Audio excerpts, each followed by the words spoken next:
Assalamualaikum warahmatullahi wabarakatuh. Saya Lailawati dengan NIM 4421030.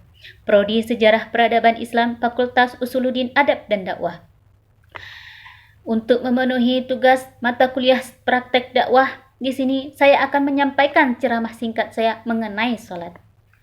Baiklah, pertama-tama marilah kita ucapkan puji syukur atas kehadiran Allah Subhanahu wa taala yang telah memberi kita rahmat kesehatan dan kesempatan sehingga kita masih dapat melaksanakan aktivitas seperti biasa pada hari ini.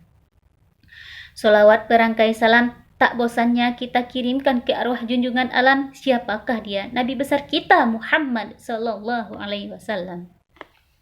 Baik, saya tidak akan memperpanjang kata mukadimah. Pada kesempatan kali ini, marilah kita berbicara mengenai sholat. Sebagaimana as-sholatu imaduddin, sholat itu tiang agama. Kata ini kita ibaratkan dengan seandainya kita membangun sebuah rumah tanpa tiang, apakah itu bisa berdiri dengan kokoh? Tentu tidak. Begitupun dengan agama tanpa melaksanakan sholat. Teman-teman yang berbahagia, kata sholat merupakan kata yang sangat ringan untuk kita ucapkan, namun begitu berat untuk kita laksanakan. Sholat juga merupakan amal ibadah yang sering kita abaikan kebesarannya. Padahal sholat merupakan amal ibadah yang penting bagi kita baik di dunia maupun di akhirat.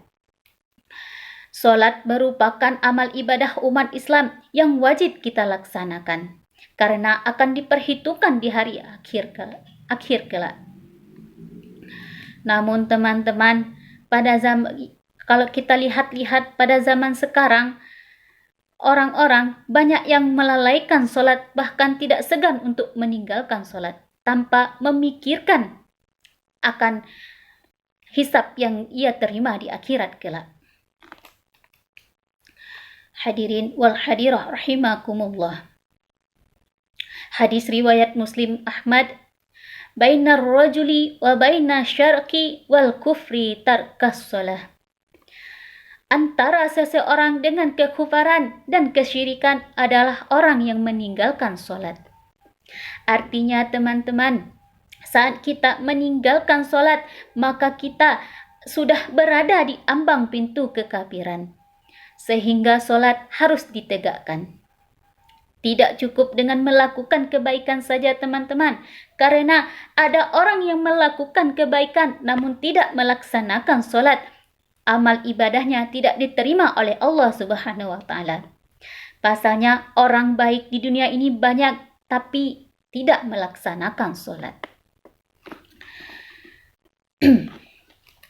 Di dalam melaksanakan sholat, Allah juga menjamin 5 keistimewaan bagi orang yang melaksanakan sholat dengan baik dan benar, sesuai dengan tuntunan Nabi-Nya. Yang mana keistimewaan ini tidak akan diberikan Allah kepada orang yang tidak melaksanakan sholat, atau orang yang melaksanakan sholat tapi tidak sesuai dengan tuntunan Nabi. Hadirin yang berbahagia, 5 keistimewaan ini ialah: yang pertama, bagi barang siapa yang melaksanakan sholat dengan baik dan benar, Allah jamin jadi orang baik. Sikap dan sifatnya pasti baik. Dijelaskan dalam Quran surah ke-29 ayat 45. Yang kedua, barang siapa yang melaksanakan sholat dengan baik dan benar, Allah jamin hatinya cenderung tenang. Quran surah ke-20 ayat 14. Ditafsir di Quran surah ke-13 ayat 28. Yang ketiga, barang siapa yang melaksanakan sholat dengan baik dan benar, Allah jamin akan kemudahan baginya. Setiap masalah dan urusan yang ia hadapi, Allah beri jalan keluar terbaik dan Allah mudahkan urusannya. Ditafsir di surah Al-Baqarah di ayat 2-3.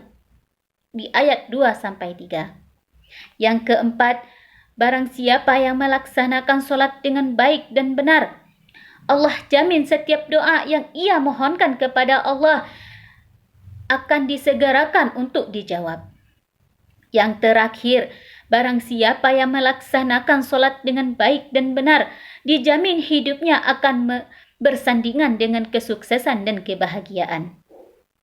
Quran Surah ke-23 ayat 1-2.